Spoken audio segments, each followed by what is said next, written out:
welcome you to the inaugural health conference of ISB, the ISB Healthscape 2020. Now, this is organized by two of ISB's cohorts, the AMPH and PGP's Healthcare Club. For those of you who aren't aware, AMPH is a mid-career program for healthcare professionals. PGP Healthcare Club is a special interest group of PGP students and healthcare enthusiasts. This is curated by the Max Institute of Healthcare Management. At this point, I want you to join me in welcoming our esteemed keynote speaker, Mrs. Suchitra Ella from Bharat Biotech. Welcome, ma'am. Thank you. Thank you. Great. And I want to also welcome Professor Sarang Dev, who is also joining us. So let me introduce you to Healthscape. Healthscape was coined as the name for this conference as we wanted to, step back, evaluate the lay of the land for healthcare and really raise pertinent questions about the most contextual topics impacting our decisions, whether as students of healthcare, employees, or leaders of healthcare organizations. So obviously, the 2020 chapter has compelled us to look at innovations in the new normal and raise the following questions. Are these simply innovations?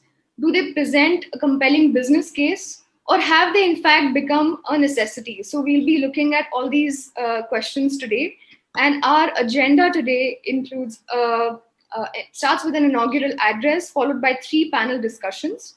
The first one is about strengthening health systems from a public healthcare point of view.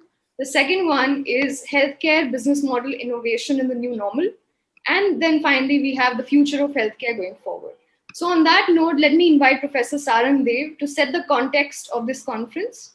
So here we have Executive Director, Professor Sarang Dev. Over to you, sir. Thank you, Sakshi, and let me also join you in welcoming everyone here to the first Healthscape. It's a great pleasure to be here and be able to hear all the esteemed speakers and panelists shortly. I've been asked to talk about some introductory remarks and set the context, and I don't think anyone needs a context this year. By now we are tired of hearing that 2020 is an exceptional year of many firsts. Among many things, for the first time, at least for my perspective, healthcare and healthcare system has risen to the top of everyone's agenda. I've been working in this sector for a while, and it seems it never deserved the attention that it should. Now, for good or bad reasons, this is that year. Until this year, if I had mentioned terms like epidemiology and SCIR modeling and doubling rate and confirmed cases and cold chain, I would be, picked out of a, dinner conversation like a fly in the ointment and thrown away to the side. But today, I think people are all ears and eyes saying, hey, what's this? Even terms like RT-PCR and what's the difference between antigen and antibody, suddenly everyone is interested. And I think that's good. Because I think finally all of us are impacted and touched by all these different aspects and components of a system that all of us have been part of. In fact, we are such an integral part of the system that we've never been able to step back and look at the system. So actually, it's good that we are calling it SCAPE because it allows us to look at this with a dispassionate lens. But also stepping back beyond COVID, I think it's fair to say that in India, healthcare has been slowly inching up in the general psyche of the masses. PMJY is a great example where suddenly, even in the political economy, this became a big issue and people were taking notice on the front pages of newspapers. For many people who are not insiders in healthcare, I think healthcare technology has also afforded that opportunity. And new products are being created, new business models are being hashed, and across a wide range of topics: mental health, non-communicable diseases, AI, ML, what have you. Everyone is working on something or the other. So that's great, right? And that sets the context for what we'll see today, most likely. If you ask me, I tend to look at healthcare as a great craft, but which is ripe for industrialization, right? Now, if you look back in economic history, and people will argue that such transformation takes place always outside in. You call it disruptive or whatever you want, but people from outside will come and change things the way they happen in the sector. But I have a slightly different view. There's a reason why this transformation has not touched healthcare as much as other sectors so far, because it is complex. Every now and then people will say, see how UPI has transformed financial services, and what's that for healthcare? And I have to say, I don't know, because in UPI you're just transferring rupees from A to B, and healthcare is not just transfer of one entity. It's much more complicated. And to me, that highlights the need for insiders as much as outsiders, right? If anything, it's extremely important that we convince insiders that some of them will be true agents of change. Some of them. Now, who those are, we have to figure this out.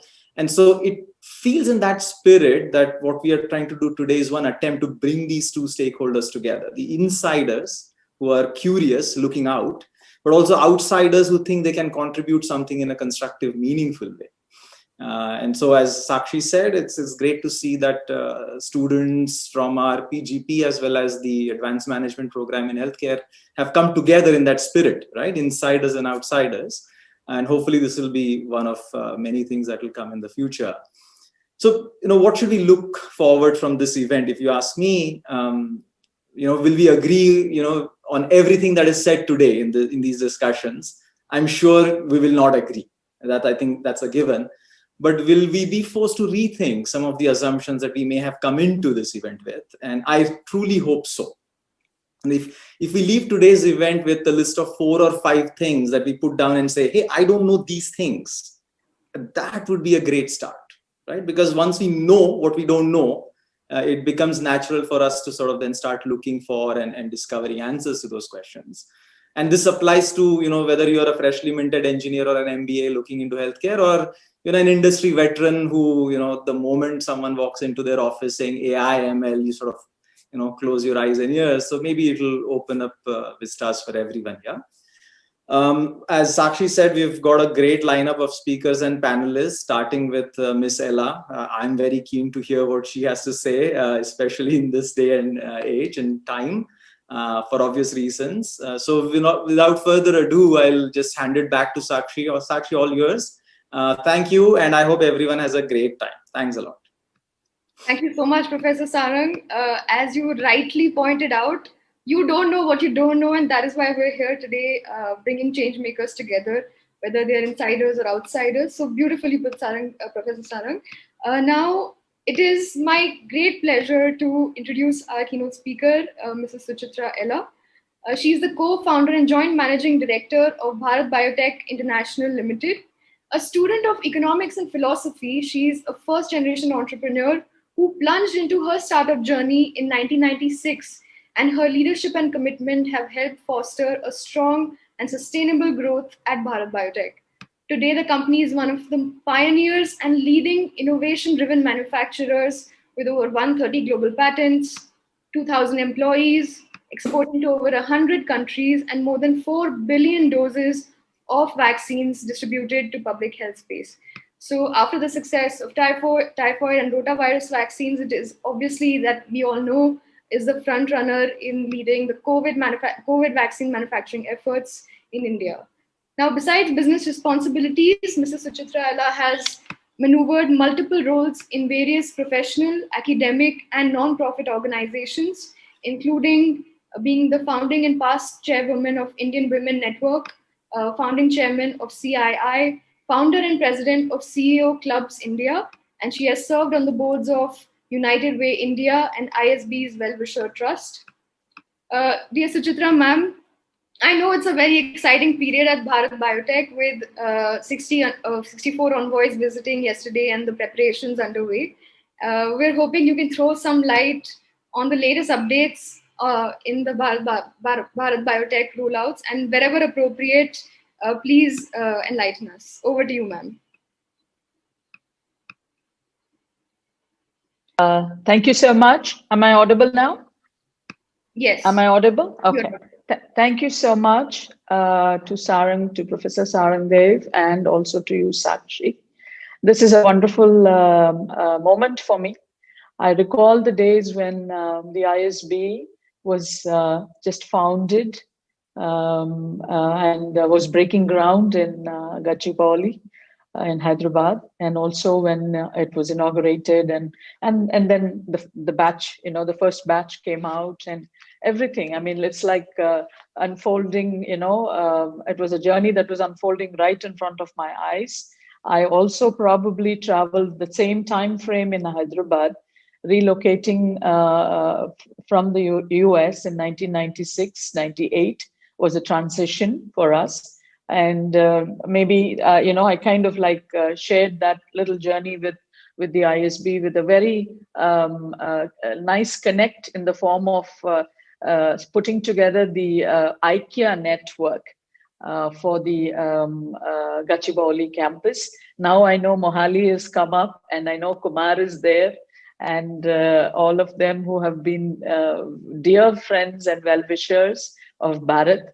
And right from Mr. Tandon and Ram Mohan Rao, Ajit Ranganekar, and the current dean, Srivastava. I mean, everybody. I mean, there's so many names. Professor Ram. I mean, very, very dear and well-wishers. Mutually, we go back in many, many ways. Having said that, I'm very happy.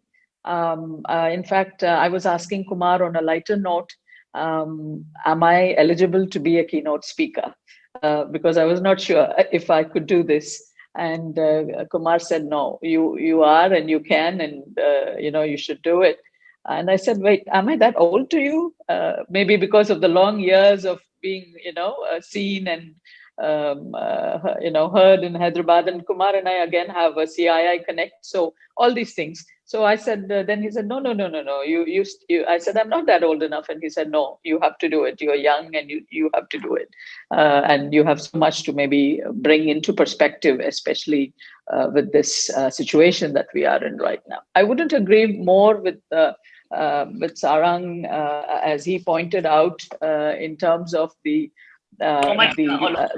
lack. I mean, the low levels of awareness for the entire life sciences sector itself, not just in India, but I think globally. And I think here we were companies that are startups or a decade or two or 50 plus years in operations, or maybe even more than that. I mean, there are companies in the Western world which have more than 100 years plus of existence and even more. So, but quietly and in their own processes that are involved, which is very complicated. It is not something like as simple as a plug and play role that we are in. So it's a continuous process, round the clock, 365 days, very quietly, sometimes not noticed at all, and not known in public domain as much as maybe the other technology platforms or the other sectors are always up and about. I mean, in terms of being known and talked about, because the sector is very, very diverse, but at the same time very intense and very very nichely oriented towards many different ways of interventions that can be brought about in healthcare. Having said this, I just would like to maybe mention a few things regarding, of course, all of us know about the current scenario. There is no doubt, and there is no reason to be even going back and forth on something like that, which is very now openly talked about.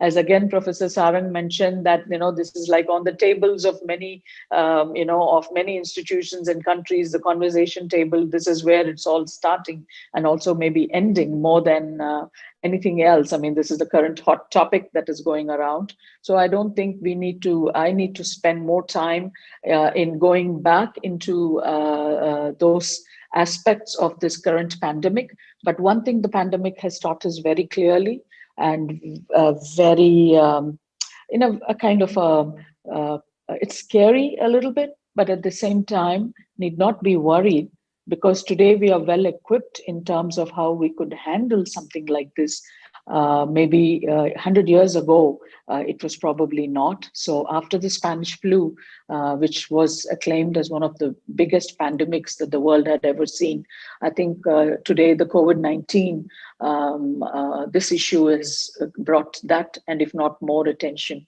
because of the way we communicate and we can interact and interconnect from not just within, from across the world, from countries and continents across. It has also taught us one thing, that human life is very fragile. It is not to be taken for granted.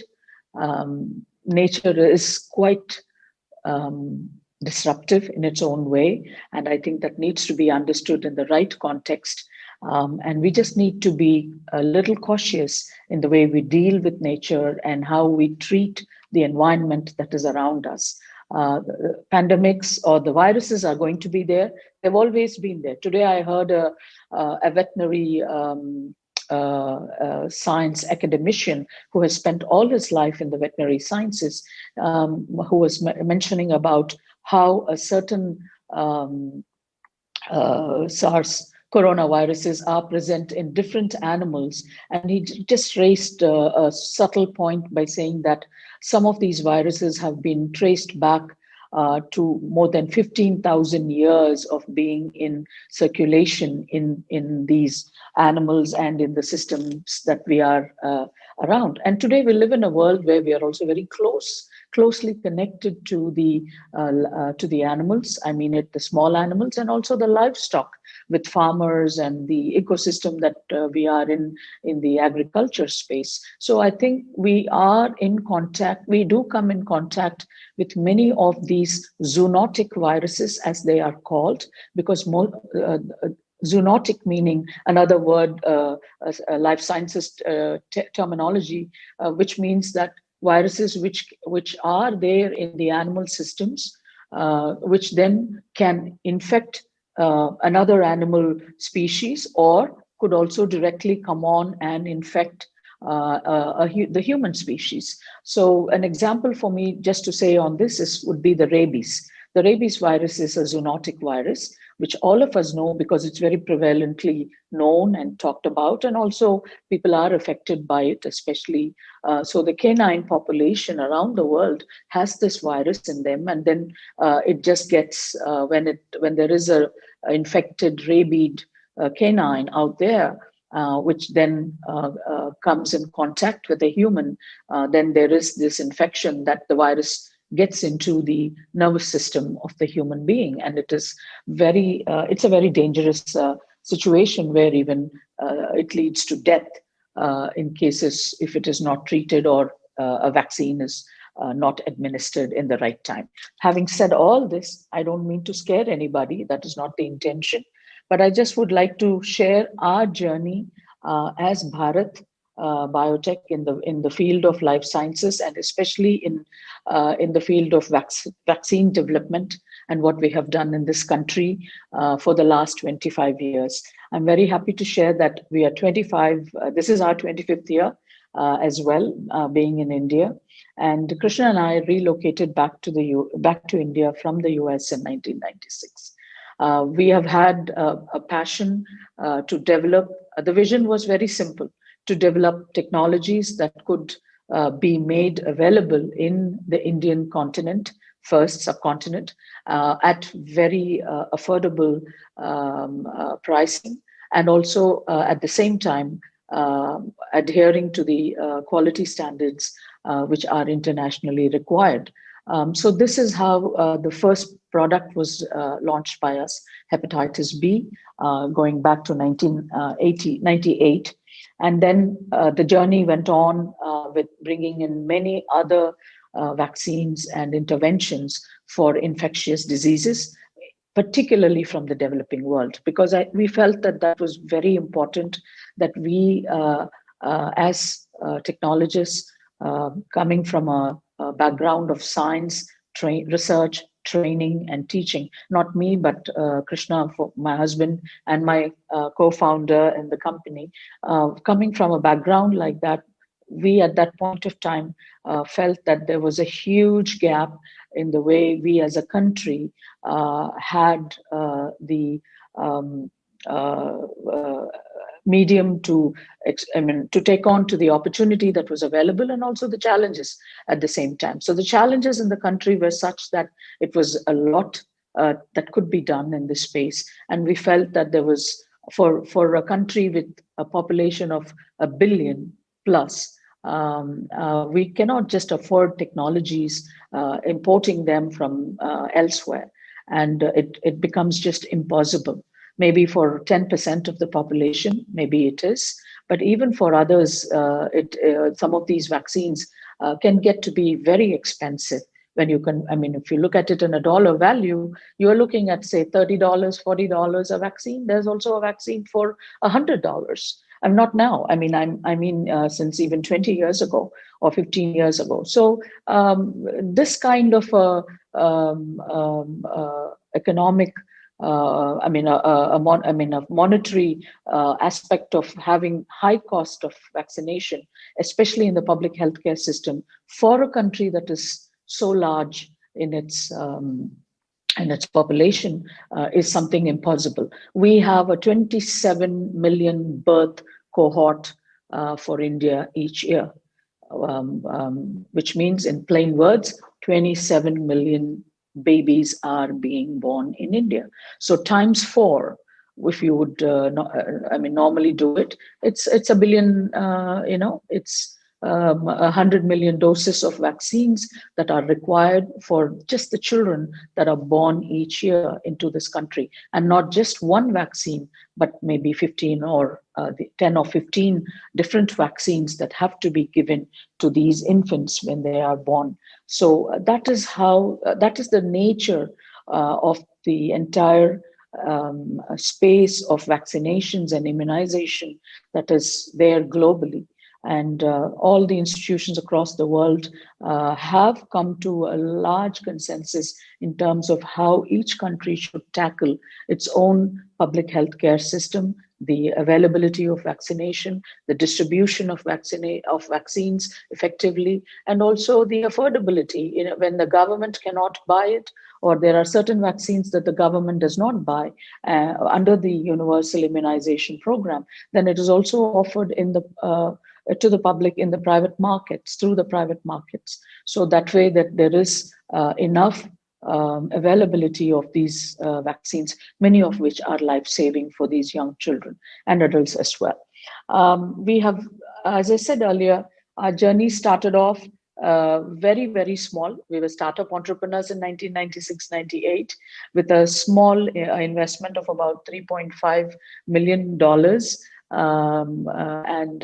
We just sold a few things here and there. Our first home in Charleston in South Carolina, and pooled funds from various sources. There were angel investors from the US.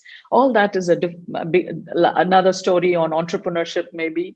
But today I'm going to plunge right into where we are in terms of how Covaxin has come about and how the journey of Bharat has come into this particular product which we are all talking about today, or which is the need of the hour, a vaccine for the coronavirus. Our basis background has been in all the different vaccines, which probably come from three categories. One is the recombinant vaccines, which are protein based. The second is the viral vaccines, and the third is the bacterial vaccines. So at Bharat, we have had this entire journey of the last 25 years in developing multiple vaccines for many of these infections, which fall under these three categories. I would not want to go into those. I would like to just come on to Covaxin. Bharat has been engaged in this work since May 1st, when we requested, it's going to be like a storytelling thing.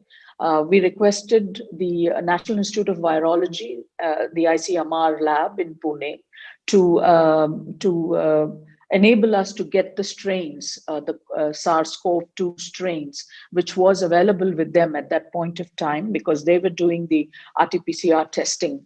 And many of the samples from the country, as you all know, were sent to NIV Pune, because they were the nationally accredited lab, and it's a center of excellence where this kind of virology data and studies of different viruses go on in the country. So we the response was positive. We did receive the actual strains of the coronavirus. Strains were received. We, in fact, had it transported by road from Pune to Hyderabad. That's another exciting story. Maybe I would write a book about it sometime. And physically, because the flights were stopped, there was no cargo, there was no world courier, or nobody was available. So we literally sent 2 vehicles, and it was transported by road under the peak of the infection in the month of May. And then what happened was we inactivated the virus, because we had by then commissioned a plant very specifically which could handle infective viruses of this nature. And this is a negative pressure plant, which is called the BSL-3. It's a biosafety level 3 facility. It's a negative pressure which is inside the facility, which therefore enables the production teams and the tech teams to be inside a facility with a live virus, of course, in its contained form, but certainly the contact or the issues of getting contaminated is quite high. So this particular facility was inbuilt for us for some other product. So we made sure that could be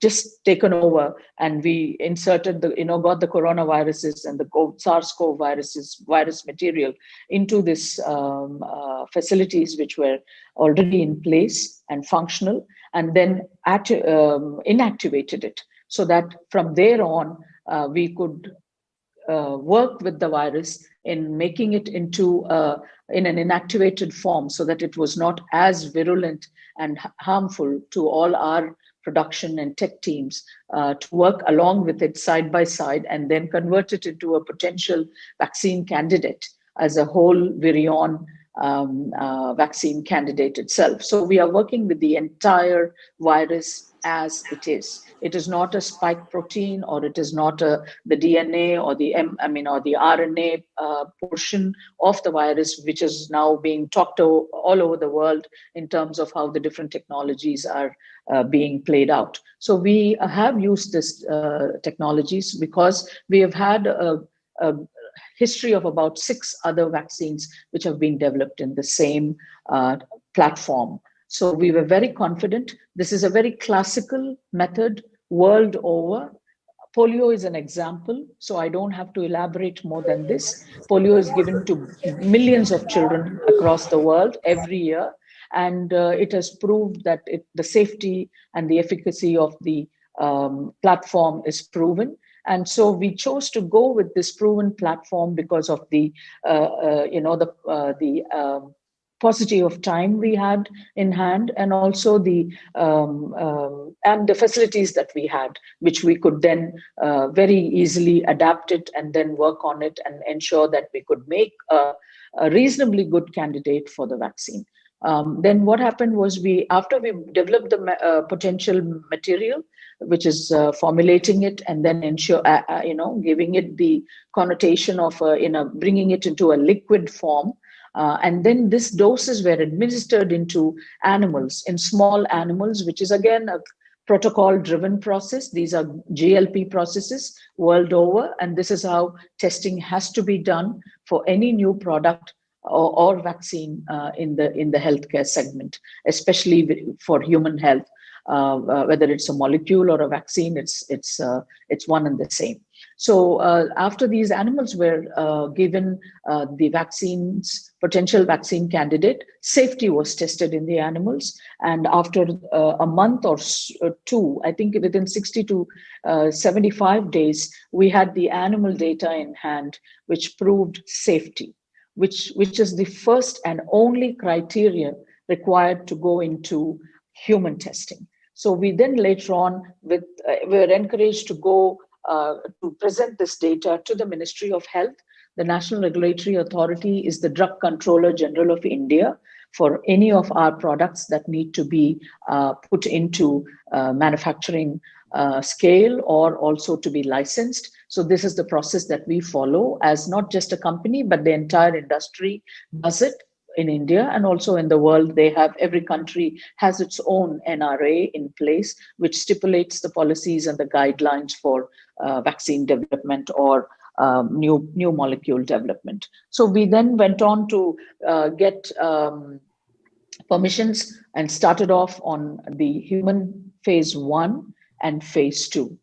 Again, in human phase 1, we have taken the trials up to about 400 volunteers in 10 institutions across India, and safety was proven. Because again, as I said, for a vaccine, it is a prevention mechanism. It is not a curative mechanism. So preventing the infection from spreading is the primary objective of a vaccine, or the contamination of more and more of the human population. So for a vaccine, the first priority is safety, which is very important to be demonstrated. And that was done in the phase 1 human trials, after which, again, the phase 2 human trials were also permitted to be taken up, and where the immunogenicity of the vaccine material that was developed was also established. This led to about this took place in about 3 months of time. I think we started it in July and we closed it right around the end of September, because it is 2 doses. And the vaccine, the way we have to roll out this product is going to be a 2-dose model. It's a 0.5 ml injectable vaccine. It's an intramuscular injection, which will be given in the upper arm. And it's a 0.5 ml is the dosage volume. So all these things have been standardized by us. And it was then later on, we could study those samples after giving the vaccine, the first dose and the second dose. And then around the 45th day, the blood samples are drawn from each and every one of those volunteers, tested again. All these samples are tested for not just the immunogenicity of the vaccine itself, but for several other parameters which also have to be taken into consideration. I'm not going into all those details because I'll need a couple of hours to talk about all that. And then after which, when this was demonstrated in both phase 1 and phase 2, with safety and immunogenicity, the titer levels were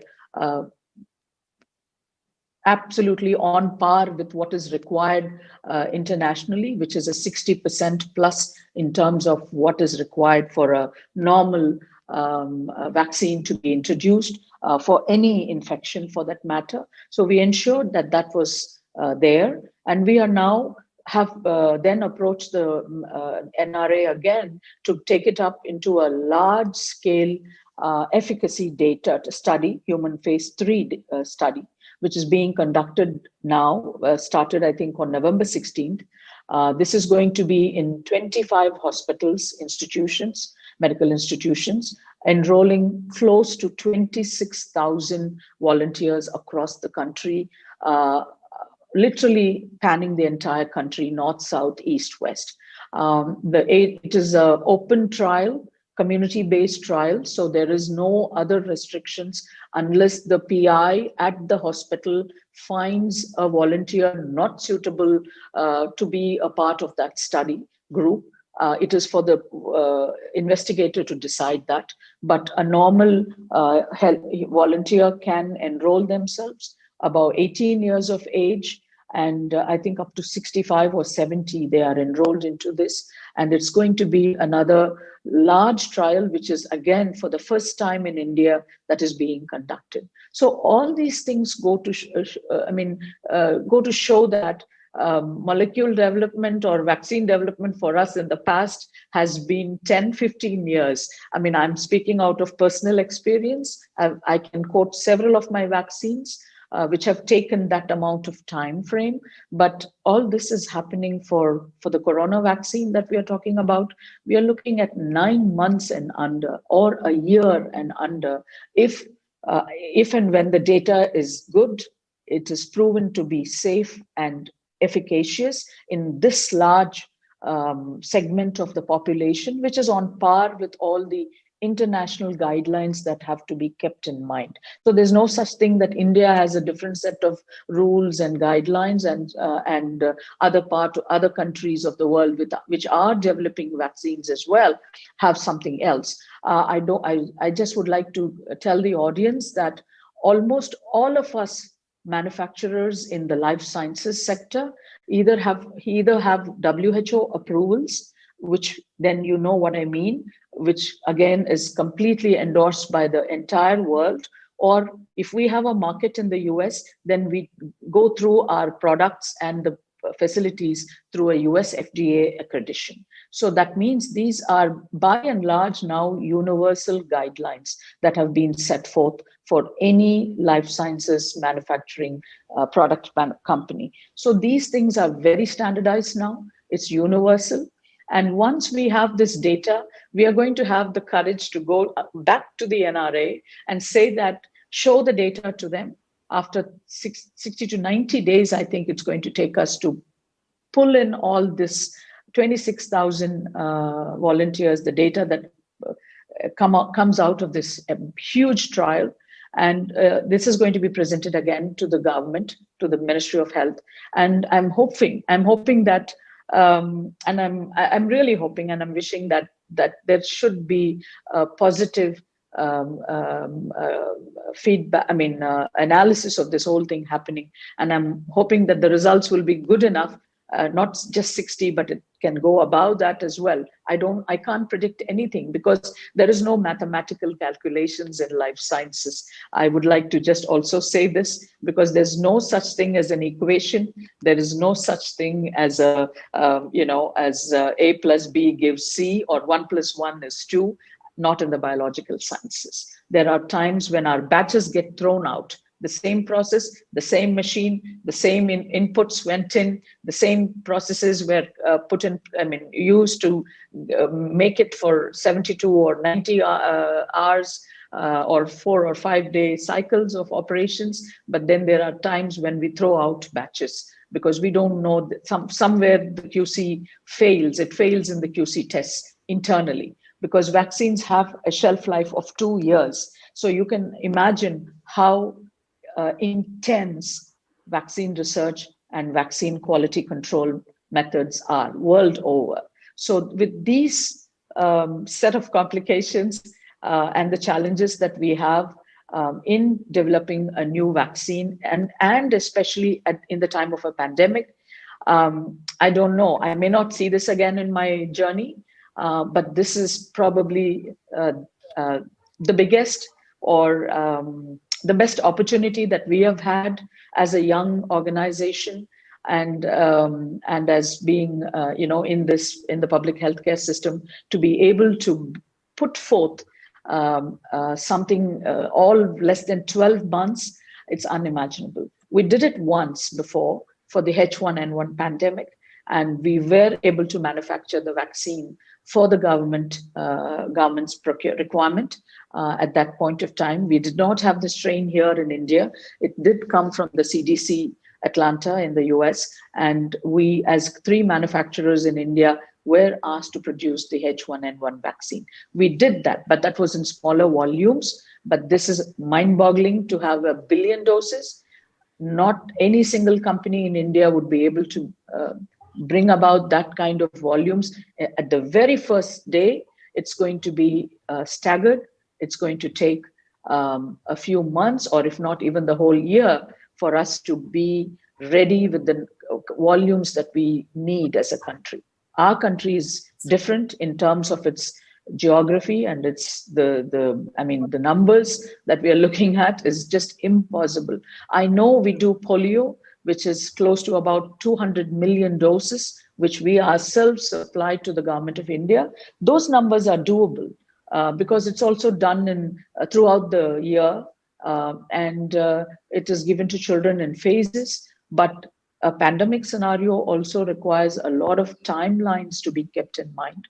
So we will try collectively, not only Bharat, but I'm sure the entire life sciences sector in India will have to pool our resources together in order to ensure that we as a country have these vaccines, not only, I mean, for ourselves first, of course, for the neighboring nations that are around us, and also for the rest of the world, because we have shown in the last few months what India can do when it comes to the other pharma products that we had also exported, the HCQs and the remdesivirs and all of them. So we have that, and being from Hyderabad and Telangana, I'm equally confident that Hyderabad is also the capital of vaccines, not only the pharma capital of India, but also the vaccine capital of India, with almost 60%, 65% of vaccines coming from Hyderabad. So that is puts us in a lot of, a little bit more pressure than the normal situation. And I'm sure we will come about, hopefully, keeping fingers crossed. Absolutely. We'll bring the best of the vaccine to India and to the rest of the world. On that brilliant note, thank you so much for the update. It was very enlightening to hear about your journey as well as the latest on the rollout. So I want to thank Mrs. Suchitra Alla for joining us and Professor Sarang Dev for being with us through this session. The inaugural session is now over, and I would like to hand over and invite Dr. Raj Gopal to take us through the panel discussion number 1. So Dr. Raj. Thank you so much. Thank you. Thank you all. Good Thank evening. you so much, ma'am. Best of luck to Bharat Biotech, and thank you for taking the leadership in this. And then we are so proud of you. Thank you. Thank you very much. Thank you so much. Bye-bye. Take care.